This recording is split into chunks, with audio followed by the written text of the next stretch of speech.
नमस्कार दोस्तों, उम्मीद है आप लोग अच्छे होंगे। तो ये साइकोलॉजी का पार्ट 2 है, तो जिसमें गेस्टाल्ट वार्ड के तक हो गया था। तो अब यहाँ पे हम आगे बात करेंगे ये संज्ञानवाद। तो संज्ञानवाद यानी कॉग्निटिव, यह मानसिक क्रियाओं जैसे तर्क, चिंतन, कल्पना, स्मृति, समस्या समाधान तथा संप्रत्यय को मनोविज्ञान का केंद्र मानता है। इसको निर्मितवाद भी कहते हैं। तो याद रखिए, संज्ञानवाद को निर्मितवाद कहते हैं। तो कभी आ जाता है कि उसमें निर्मितवाद से संबंधित कौन है, संज्ञानवाद नाम नहीं देगा, ब्रूनर, वाइगोत्स्की, लेविन। ठीक। तो संज्ञानवाद की तुलना कंप्यूटर से की गई दुनिया को हम कैसे जान सकते हैं, जो सूचना को प्राप्त करता है, प्रक्रमण करता है, संचित करता है, पुनः प्राप्ति करता है। संज्ञानवाद के पिता, तो संज्ञानवाद के पिता हैं जीन पियाजे। याद रखें, संज्ञानवाद जीन पियाजे। और समर्थक किसमें है? Vygotsky, Jerome Bruner, Vygotsky, Kurt Lewin, ये सब समर्थक हैं संज्ञान। कुर्ट लेविन किसके हैं? कुर्ट लेविन गेस्टाल्टवाद में भी आते हैं। इन्होंने गेस्टाल्टवाद में भी क्या काम किया था, यहाँ संज्ञानवाद में भी इन्होंने अपना योगदान दिया है। ठीक। तो यहाँ से डायरेक्ट सीधा क्वेश्चन पूछता है, निर्मितवाद या संज्ञानवाद से कौन संबंधित है? जीन पियाजे, वाइगोत्स्की। अगला है मनोविश्लेषणवाद, साइको एनालिटिक, 1900 में, और इसके प्रतिपादक सिगमंड फ्रायड, वियना। तो स्थान कौन सा है? वियना। प्रतिपादक सिगमंड फ्रायड, यही मुख्य बात है। उसके बाद इन्होंने मन के 3 प्रकार बताए: चेतन, अर्धचेतन, अवचेतन। तो इन्होंने मन के 3 प्रकार बताए। चेतन जो 1/10 भाग होता है, इसका संबंध वर्तमान तथा वास्तविकता से है। अर्धचेतन या अवचेतन, किसी कोई वस्तु देकर भूल जाना। अगर यदि आपने किसी को बुक दी, किताब दे दिए या पैसे दे दिए, भूल गए, वो अवचेतन में चला गया, अर्धचेतन में चला गया। अचेतन 9/10 भाग, सबसे व्यापक मन, सबसे व्यापक मन जो दबा हुआ था, सर्वाधिक प्रभावित करने वाला मन, दमित इच्छाओं का भंडार। आपके अंदर कई सारी ऐसी बातें हैं जो अंदर ही है, वो कैसे पता चले? वो आपको भी शायद न पता चलती हो। तो सबसे जो व्यापक मन है वही है अचेतन मन, जो नहीं दिखता हो। अ जहाँ लग जाए यानी निगेटिव, यानी चेतन का उल्टा निगेटिव। चेतन 1/10 है, चेतन का उल्टा अचेतन, उल्टा हो गया है, यानी अ यानी निगेटिव यानी उल्टा। तो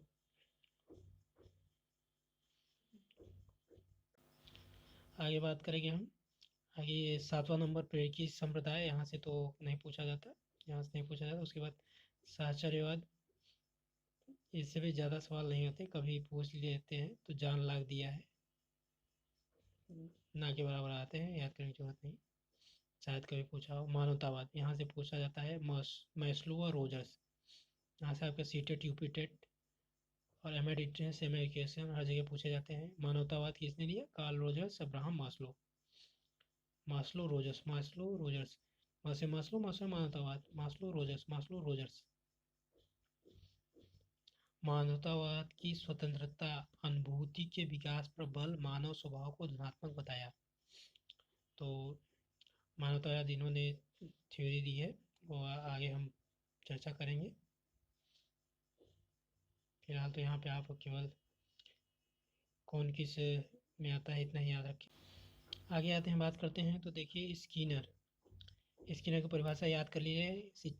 मनोविज्ञान शिक्षा का आधारभूत विज्ञान है, शिक्षा का आधारभूत विज्ञान स्किनर ने कहा है। ठीक, एक ये परिभाषा याद करिए। अब आगे उसके बाद चर्चा करेंगे शिक्षा को बाल केंद्रित बनाना, इम्पोर्टेंस ऑफ चाइल्ड। शिक्षा बालक के लिए, न कि बालक शिक्षा के लिए। यहाँ पर जितने आगे कथन आप पढ़ेंगे तो डायरेक्ट कथन ही पूछ लेता है, वो पूछता है नहीं से कौन सा सत्य है, असत्य है, इस प्रकार के क्वेश्चन में। तो डायरेक्ट दे देगा शिक्षा बालक के लिए है, न कि बालक शिक्षा के लिए, याद रखें। दूसरा है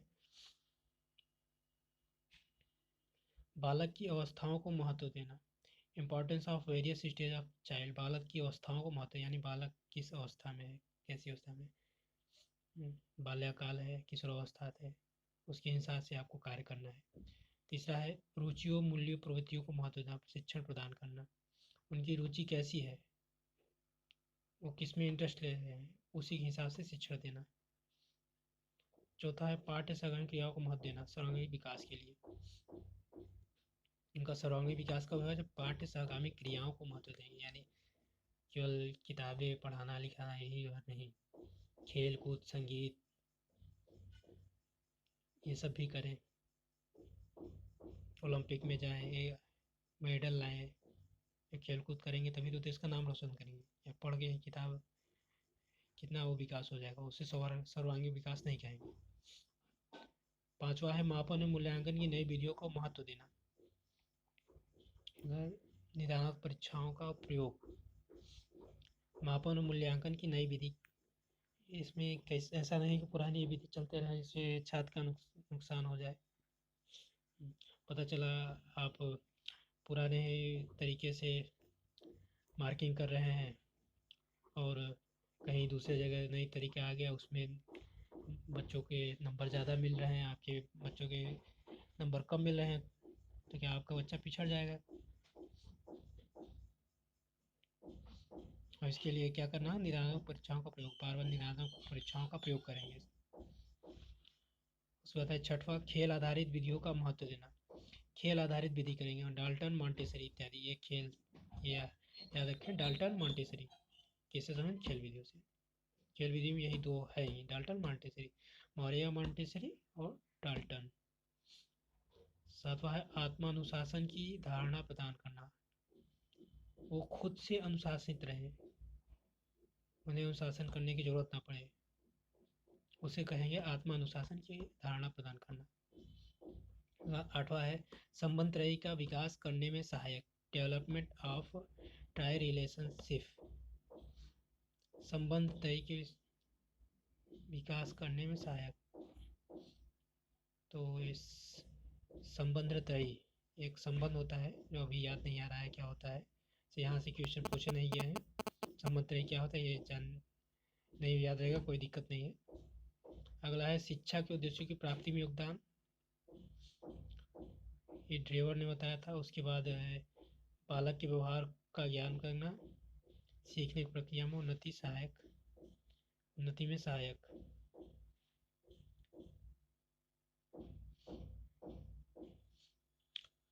तो संबंध त्रयी देख लीजिए आप लोग, यहाँ पे है।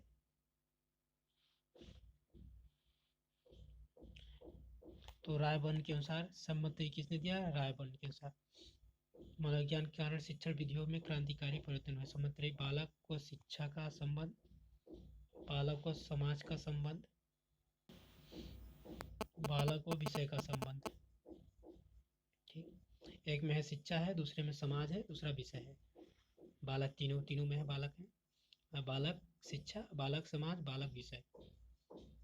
बालक कौन सी शिक्षा दी रही है, बालक शिक्षा लेके समाज में जाएगा तब क्या होगा, बालक किस विषय की शिक्षा ली है, यह याद रखना है।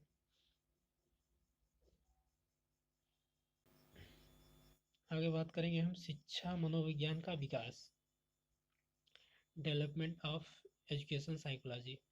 शिक्षा मनोविज्ञान 1880 ईस्वी में फ्रांसिस गाल्टन के योगदान से प्रारंभ हुआ।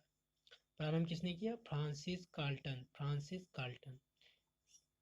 शिक्षा मनोविज्ञान वह शाखा है जिसका संबंध शिक्षण अधिगम प्रक्रिया से होता है, इसे शिक्षण व अधिगम का विज्ञान कहा जाता है। उत्पत्ति 1900 में, निश्चित स्वरूप धारण किया 1920 में Thorndike, jot, Terman, Stanley, फ्रोवेल, Herbert के प्रयासों से। स्किनर, शिक्षा मनोविज्ञान अपना अर्थ शिक्षा से जो सामाजिक प्रक्रिया है और मनोविज्ञान से जो व्यवहार संबंधी विज्ञान है ग्रहण करता है। काल सैनिक शिक्षा विज्ञान की शुरुआत की प्लेटो से, स्किनर शिक्षा विज्ञान की शुरुआत की अरस्तू से। प्रथम मनोवैज्ञानिक शैक्षिक थॉर्नडाइक, तो यहाँ से एक क्वेश्चन, प्रथम शैक्षिक मनोवैज्ञानिक थॉर्नडाइक, यह पूछा जाता है, बाकी कुछ नहीं पूछा जाता है। कहाँ शुरुआत हुई, फ्रांसिस गाल्टन, दो क्वेश्चन यहाँ से, ठीक।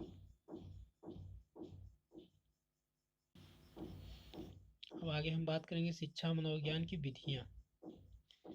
Method of education psychology. पहले है आत्मनिष्ठ विधि है, सब्जेक्टिव। आत्मनिष्ठ सब्जेक्टिव मेथड या इसी को व्यक्तिनिष्ठ भी कहते हैं। आत्मनिष्ठ, व्यक्तिनिष्ठ। इसमें पहला है आत्मनिरीक्षण विधि, इंट्रोस्पेक्शन मेथड। स्वयं का स्वयं के द्वारा मूल्यांकन करना, इसे आत्मनिष्ठ विधि कहेंगे। तो डायरेक्ट पूछा जाएगा आत्मनिष्ठ विधि क्या है या स्वयं का स्वयं द्वारा मूल्यांकन करना किस विधि में आएगा। विकल्प दिए रहेंगे, आपको बताना है आत्मनिष्ठ विधि या आत्मनिरीक्षण विधि, इंट्रोस्पेक्शन मेथड या सब्जेक्टिव मेथड। तो इसमें आत्मनिष्ठता का दोष पाया जाता है। इस विधि का मूल रूप से संबंध जॉन लॉक से है, लेकिन शिक्षा मनोविज्ञान इसका प्रयोग विलियम वुडवर्थ ने किया। तो ये सब तो नहीं पूछा जाता है।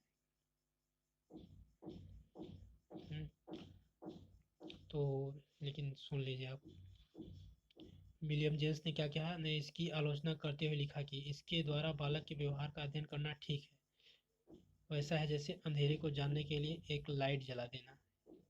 यह एक मशहूर कथन है, एक कोई कथन पूछा उछा नहीं गया है।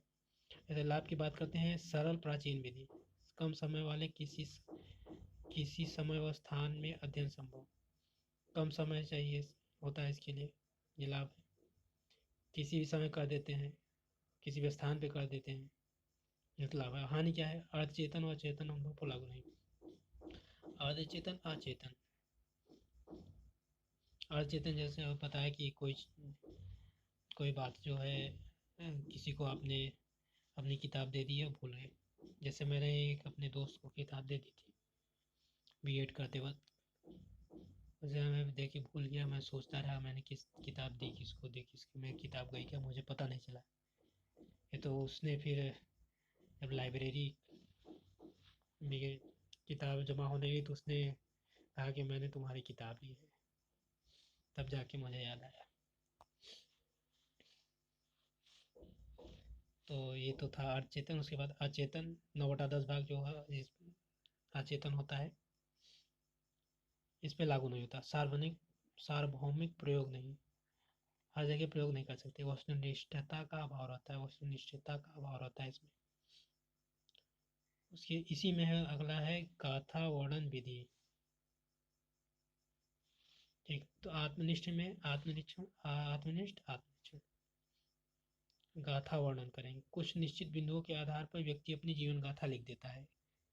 गाथा वर्णन, कुछ निश्चित बिंदुओं का अपनी गाथा लिख देता है।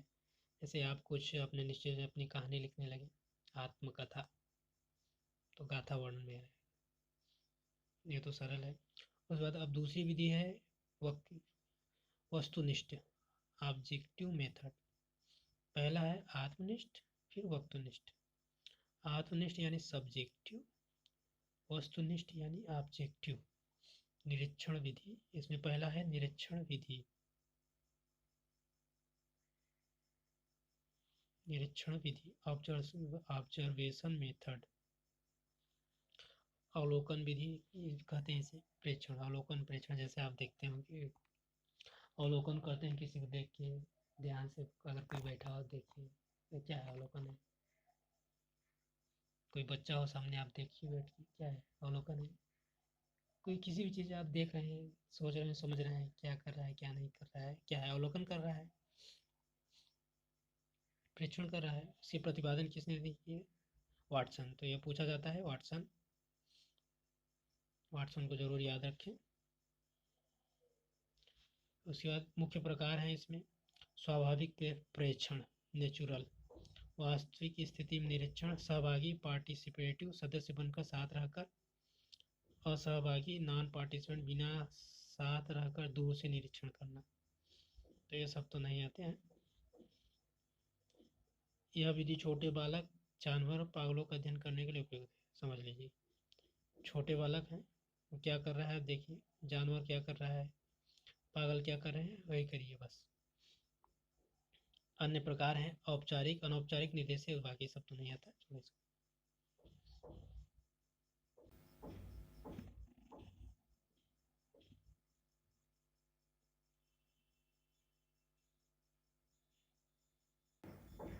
प्रयोगात्मक विधि में यानी एक्सपेरिमेंटल मेथड में विलियम वुड है। बाकी बस यही याद रखना है, बाकी सब कुछ याद नहीं रखना है। आगे हम बात करते हैं जैसे चर का अध्ययन। चर कितने होते हैं? 3 है। स्वतंत्र चर, जैविक चर, आश्रित चर। स्वतंत्र चर यानी स्वतंत्र हो, फ्री, वातावरण स्वतंत्र है, आप इसे कंट्रोल नहीं कर सकते। अनुदेशन, आप अनुदेशन कंट्रोल नहीं कर सकते। टीचर कैसा अनुदेशन दे रहा है उसका टीचर कंट्रोल कर सकते हैं? नहीं कर सकते। कार्य विषय चर आते हैं। कार्य व विषय, कोई भी कार्य हो क्या विषय है, वो सब चर क्या आते हैं स्वतंत्र चर में। जैविक में है आदत की शक्ति, आपकी क्या आदत है। चालक, प्रोत्साहन, अवरोधन, व्यक्तिगत विभिन्नताएं, सब जैविक चर। आश्रित चर यानी जिन पर प्रभाव का अध्ययन होता है, जिन पर पड़े प्रभाव का अध्ययन होता है, इसे आश्रित चर कहते हैं। तो ये कोई खास नहीं है। अगली हम बात करेंगे, तीसरा है व्यक्ति इतिहास विधि, केस स्टडी मेथड। ठीक, केस स्टडी मेथड, तो इसे निदानात्मक विधि भी कहते हैं। प्रतिपादक टाइडमैन है। टाइडमैन याद रखिए, भूतकाल से लेकर वर्तमान काल तक का अध्ययन। केस स्टडी कर दो, केस स्टडी, जैसे फिल्मों में या टीवी में से केस स्टडी कर रहे हैं, केस स्टडी कर रहे हैं, उसके पूरा शुरू से लेकर अंत तक पूरा स्टडी कर रहे हैं। भूतकाल से लेकर वर्तमान तक का अध्ययन।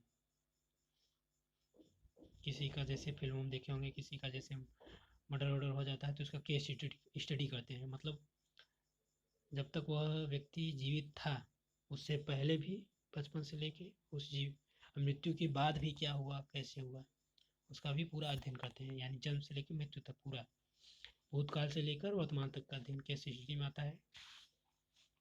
इस विधि का प्रयोग मूल रूप से समस्यात्मक बालक, बाल अपराधी बालक, मानसिक रोगी, प्रतिभाशाली बालक को अध्ययन किया जाए। जैसे समस्यात्मक बालक का करेंगे तो समस्यात्मक बालक क्यों समस्या उत्पन्न कर रहा है, वो क्या समस्या है उसकी, उसका बैकग्राउंड तो जानेंगे तभी तो। हो सकता है उसे बचपन से कोई समस्या हो, समाज में कोई समस्या हो, तो तब उससे समस्या बैकग्राउंड जाएंगे तब वो वर्तमान की समस्याओं का हल कर सकेंगे। ठीक, उसके बाद बाल अपराधी कैसे बन गया है, या बचपन से गलत बच्चों के साथ रहता हो इसलिए बाल अपराधी बन गया होगा, सही शिक्षा नहीं मिली होगी इसलिए वो बाल अपराधी हो गया। तब पीछे का बैकग्राउंड पता रहेगा तब तो वर्तमान में उसका विकास कर सकेगा। उसका मानसिक रोगी, कोई मानसिक रोगी हो, ऐसे ही इसका भी प्रतिभाशाली होगा, बचपन से तेज दिमाग होगा। क्रो एंड क्रो क्या कहते हैं इसके बारे में? इसमें व्यक्ति विगत इतिहास व वर्तमान स्थिति शामिल होती है। इसका प्रयोग छात्र की गंभीर समस्याओं के समाधान के लिए करते हैं। इसमें आपको बस यही विधि क्या है, इसके प्रतिपादक टाइडमैन है, बस यही याद रखना है। और भूतकाल से लेकर वर्तमान काल तक का अध्ययन करते हैं, बस यही।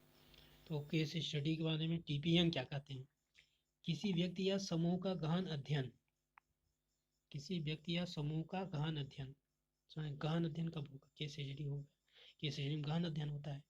ये सोपान क्या है? सोपान पान तो नहीं आता, समझ लीजिए थोड़ा। बाकी केस ज्ञात करना, केस ज्ञात करेंगे, परिकल्पना निर्माण करेंगे, हाइपोथेसिस, परिकल्पना का निर्माण करेंगे। विद्यार्थियों, माता पिता, मित्र, अध्यापक और समाज से जानकारी इकट्ठी, हर व्यक्ति से जानकारी एकत्र करेंगे। जैसे पुलिस होती है तो सभी से पूछताछ करती है, किसी को नहीं छोड़ती ना, हर जगह से वो जानकारी इकट्ठा कर रही, केस स्टडी कर रही है, आखिर हुआ क्या, मर्डर क्यों हुआ। सूचना का विश्लेषण, फिर जितनी सारी सूचनाएं मिली सभी से, विद्यार्थी, माता पिता, मित्र, अध्यापक, समाज की जानकारी, सभी से जो सूचना मिली उसको सूचना का विश्लेषण क्या करते, एकत्र करके विश्लेषण किया। इस समस्या को हल करना, उपचार के साधनों का प्रयोग करना, फिर उसका समस्या का हल करेंगे। समायोजन के साधनों का विवरण देकर सहायता। इस विधि का प्रयोग प्रतिभाशाली बालक, समस्यात्मक को समायोजित, असाधारण योग्यता वाले बालक, शैक्षिक व व्यावसायिक कठिनाई का पिछले बालक भी किया जाता है। सब छोड़िए। लाभ क्या है? विशाल व गहन अध्ययन में कुसुमायोजन के कारण जाने व उपचार करने, विशेष अयोग्यता को दूर करने व स्कूल की समस्या के अध्ययन में उपयोगी। दोष क्या है? व्यक्तिनिष्ठ है, समय अधिक लगता है, प्रशिक्षित व्यक्तियों की आवश्यकता। व्यक्तिनिष्ठ है, समय अधिक लगता है, समय बहुत लगा, केस स्टडी करने कितना समय लगा है। वैसे भी आप देख लीजिए पुलिस जब केस स्टडी करती है तो कितना समय लगता है, बहुत लंबे लंबे केस चलते रहते हैं। ये तो केस स्टडी है, पता नहीं कितना समय लगे, कुछ पता थोड़ी नहीं। प्रशिक्षित व्यक्ति की आवश्यकता, पुलिस जो है पहुंच ही नहीं पाती। क्यों? हो सकता है प्रशिक्षित ना हो, ठीक से प्रशिक्षण हो, जो जो प्रशिक्षण के लिए आवश्यक चीज़ें हैं वो ना पता हो, प्रशिक्षण ठीक से ना मिला हो तो कैसे करेंगे। ठीक, तो अगला है प्रश्नावली विधि। अगला हम बात करेंगे प्रश्नावली विधि की। क्वेश्चनायर मेथड कहते हैं इसको, पेपर पेंसिल विधि भी कहते हैं। ठीक, इसे कहते हैं आदिजनक सुकरात है। मनोविज्ञान प्रयोग वुडवर्थ ने किया। गुडवाहाट के अनुसार प्रश्नावली से तात्पर्य एक ऐसे साधन से होता है जिसमें एक फॉर्म के सहारे प्रश्न के उत्तर दिए जाते हैं, इसमें विद्यार्थी स्वयं भरते हैं। एक फॉर्म दे दिया जाता है आप लोग को, फिर उसको भर देते हैं, जैसे क्वेश्चन है वही प्रश्नावली है। तो इसका आदि जनक जैसे लिखा है कि जैसे सुकरात, आदि जनक है सुकरात। तो सुकरात क्यों कहा है? सुकरात जब सुकरात के समय जब वो निकलते थे कहीं बाहर, तो ऐसे ही लोगों से प्रश्न पूछते रहते थे, प्रश्नावली हो गई, प्रश्न से प्रश्नावली, क्वेश्चनायर। प्रश्न पूछते रहते थे, लोगों से फीडबैक लेते रहते, क्वेश्चन पूछते पूछते, तो उसी को प्रश्नावली विधि बना दिया। तो वहीं से इसलिए इन्हें प्रश्नावली विधि का क्वेश्चनायर का जनक कहा जाता है। ठीक, अच्छा, यह 4 प्रकार की थी। खुली युक्त प्रश्नावली, प्रतिबंधित प्रश्नावली, चित्रित प्रश्नावली, मिश्रित प्रश्नावली। तो ये सब आपको याद रखना नहीं है। ठीक,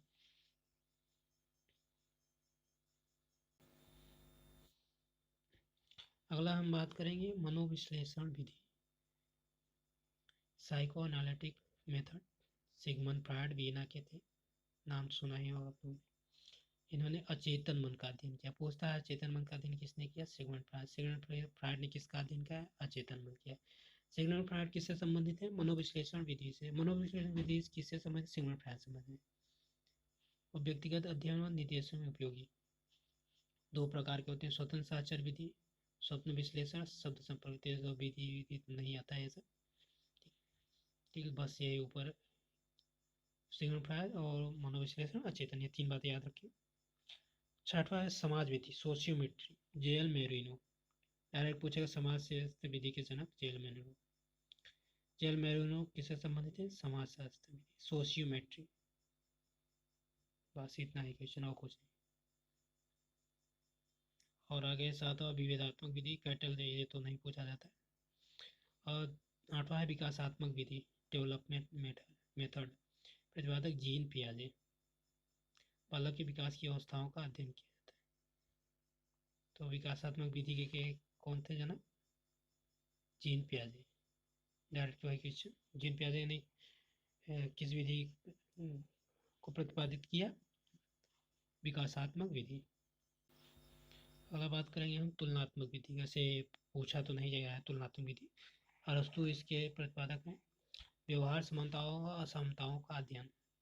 समानता क्या है, असमानता इसे अध्ययन करेंगे। परस्पर विधि, विधि या शारीरिक कोरिलेशन। तो जिन समस्याओं का अध्ययन प्रयोगात्मक विधि द्वारा नहीं होता, उनका अध्ययन, उन समस्याओं का अध्ययन जिनमें स्वतंत्र चरों में जोड़ तोड़ करके अध्ययन संभव नहीं होता, जिनके जनसंख्या में 1% सैंपल का चयन करके अध्ययन किया जाता है। इस विधि में 4 विधियों के द्वारा आंकड़ों का संग्रह किया जाता है। साक्षात्कार, डाक सर्वे, पैनल सर्वे, टेलीफोन सर्वे। इस विधि का उपयोग उद्देश्य चरों के मध्य साक्षर खोज करना, पूरे अध्ययन विकसित करना। तो ये भी तो यहाँ से नहीं आता। अगला है रेटिंग विधि। रेटिंग विधि तो बालक के व्यवहार की व्याख्या वर्ग मापनी पर किसी स्वाभाविक परिस्थिति में, जैसे खेल का मैदान इत्यादि में करते हैं। आंकिक रेटनी, आकृतिक रेटनी, बाधिक रेटनी। तो प्रकार तो नहीं पूछा जाता, तो यही पूछते हैं रेटिंग विधि। बालक के व्यवहार की व्याख्या वर्ग मापनी पर किसी स्वाभाविक परिस्थिति में, जैसे खेल का मैदान इत्यादि में करते हैं, तो वहाँ पे रेटिंग देते हैं। जैसे आपको रेटिंग दे दी है, आप लोग भी जैसे गूगल प्ले स्टोर पर रेटिंग देते हैं, 5 स्टार बना रहता है ना, 5 स्टार में कितने दे देते हैं? कोई 1 दे देगा, कोई 2 दे देगा, कोई 3 दे देगा, 4 दे देगा, कोई 5 पाँचों दे देगा, अपने अपने हिसाब से जैसा हो सकते हैं। ये रेटिंग विधि है। जैसे वहाँ पे बच्चों को रेटिंग दे दिया जाता है 4 अंक दे देंगे, 5 अंक दे देंगे, 3 अंक दे देंगे। खेल के मैदान में ये कैसा प्रदर्शन कर रहा है, जैसा प्रदर्शन करेंगे उसी के हिसाब से देंगे। अच्छा प्रदर्शन पूरा 5 दे देंगे, मीडियम रहेगा 3 या 2 दे देंगे। और अगला है साक्षात्कार विधि। ये तो आप लोग जानते हैं, इंटरव्यू जिसे कहते हैं, हर जगह आजकल इंटरव्यू होता है। तो आमने सामने बैठकर विचारों का आदान प्रदान करना साक्षात्कार कहलाता है। इसके 2 प्रकार हैं, संरचित प्रश्न निश्चित क्रम में व असंरचित, इसमें कोई निर्धारित क्रम नहीं होता है। तो आमने सामने होता है, तो जैसे आप जाएंगे तो कहीं देंगे तो पहले से प्रश्न तैयार रहे। मान लीजिए आप इंटरव्यू देंगे, पहले से वो प्रश्न तैयार है उनके पास है, वही वही पूछना है। जैसे आप जितने भी देश के प्रधानमंत्री या मुख्यमंत्री सीएम कहीं भी को हो इंटरव्यू होता है, वो तो संरचित रहता है प्रकार का। और अगर मोदी जी का इंटरव्यू लेंगे तो संरचित रहेगा, पहले से पेपर प्रश्न तैयार रहते हैं, क्या क्या लेना है वो पहले से बता दिया जाता है, पीएमओ को बता दिया जाता है कि ये प्रश्न पूछा जाएगा, हर देश का है ये। तो संरचित प्रश्न निश्चित रहते हैं। और दूसरा है असंरचित। असंरचित यानी संरचित न हो, यानी कुछ भी रैंडम पूछ लिए आप कहे देने, जो मन आया पूछ लिए हैं, उसे असंरचित कहते हैं। आगे बात करें शिक्षा मनोविज्ञान विधियों का समान वर्गीकरण। विधियाँ कौन कौन सी, उनका समान वर्गीकरण क्या क्या है। अवलोकन विधि, इसमें 3 विधियाँ शामिल है। अंतर्मुखी अवलोकन, आत्मनिरीक्षण मतलब खुद क्या करना है, अपने से करना है, अपने का करना है। बाह्यमुखी अवलोकन, बाह्य रूप से करना है।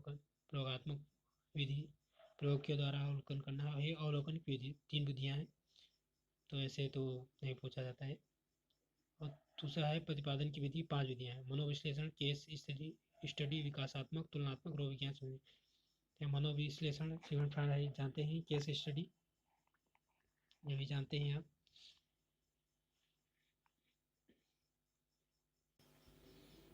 तो यहाँ से आप देखिए एक पॉइंट, प्रेक्षण विधि का प्रतिपादन बंडूरा द्वारा किया गया है। बंडूरा को क्यों कहते हैं, क्योंकि बंडूरा का आपने सामाजिक अधिगम सिद्धांत पढ़ा होगा, तो उसमें क्या करते हैं, डाली को पीटते हैं तो बालक देखता है, डाली को पीटते पीटते देखता है तो वो देख देखते सीख जाता है, अवलोकन, वो अवलोकन ही करता रहता है ना, जो देख के सीखता है बालक भी पीटना सीख जाता है।